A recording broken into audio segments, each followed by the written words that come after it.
Now, how do we make sure that the family office is going to work? Well, if you have a large family, you really need to get buy-in. And how do we get buy-in? We have to make sure that all the major decision makers are aware of the fact that we're considering setting up a family office.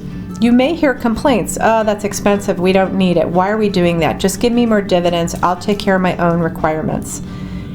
In order to show them that the family office is worth it, you need to hear those complaints, you need to register them, and perhaps you have to start doing changes in phases rather than all at once if you have some resistant family members.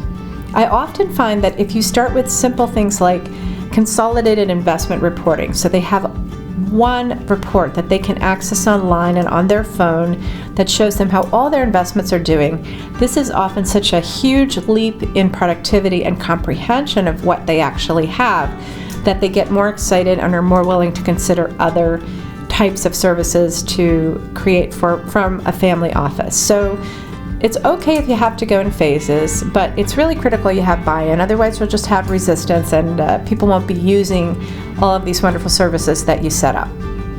So in summary, the best practices for doing the business planning part of your family office are first and foremost, start with a written plan and a written budget.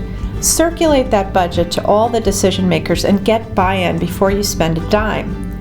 Map out all the costs and figure out what you can afford, and really consider having outsourced professionals fill in the gaps to lower your costs and in many cases increase the quality of the professionals whom you're going to work with. When you're integrating into your existing holding company, separate all the family and personal expenses out of the family holding company and put them in the single family office. And make sure that you have buy-in from the family, because you want to have this be a positive experience that people feel is worth the money. There are many, many studies that show that families that create family offices make more money and have much more successful generational transitions. So I encourage you to start with a proper planning process, and from there I know you will achieve success for your family.